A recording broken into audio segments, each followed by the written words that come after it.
I'm going to be reading again from Mind in Evolution as assessed through reviews of major texts. Today, A System of Synthetic Philosophy by Herbert Spencer, 1862 to 1903. That's days of publication, not his life. In his day, Spencer was popularly acclaimed as the greatest living philosopher. From his study of science, he claimed to have arrived at generalizations capable of accounting for everything, even the absolute.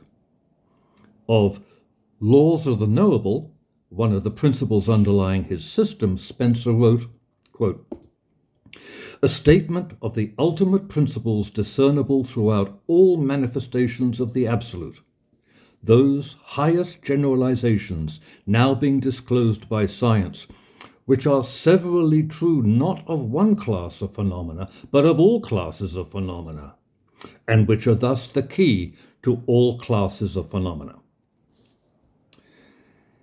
His heralding of evolution as one of those laws came a few years prior to Darwin publishing The Origin of Species, and under the catchphrase "survival of the fittest," Spencer went on to become evolution's primary spokesperson. His distinctive legacy was social Darwinism, the translation of survival of the fittest from biology to human society. In a constant struggle for existence, it said, only the strongest and most capable will survive and prosper. It was used to justify such policies as unbridled capitalism, racism, eugenics, imperialism, and colonialism. Spencer was elected a corresponding member of the philosophical section of the French Academy of Moral and Political Sciences. New York's business elite lionized him for identifying them as truly the masters of the universe for their unwavering application in their business practices of the underlying laws of nature. Then, suddenly, around the turn of the 19th to the 20th centuries, his light went out, and he remains today largely unknown.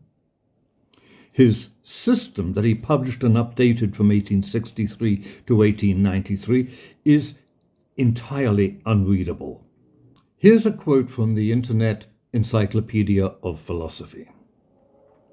Spencer argued that all phenomena could be explained in terms of a lengthy progress of evolution in things. This principle of continuity was that homogeneous organisms are unstable, that organisms develop from simple to more complex and heterogeneous forms, and that such evolution constituted a norm of progress. This account of evolution provided a complete and predetermined structure for the kind of variation noted by Darwin. End of quote. The 19th century saw the growth of two great contradictory generalizations. One was the idea of progress. We've already met that, inspired by the French Revolution, in Lamarck. In Spencer's version of it, laws basic to the universe ensured that the simple would progress to the complex, the evolution of living creatures being only one instance of this fundamental law. Later in the centuries developed the other great principle, thermodynamics, which said exactly the opposite. The fundamental direction of things was to go from the more highly ordered to the less highly ordered. Spencer's rise and fall may be seen as illustrating the course of scientific ideology over the course of the 19th century.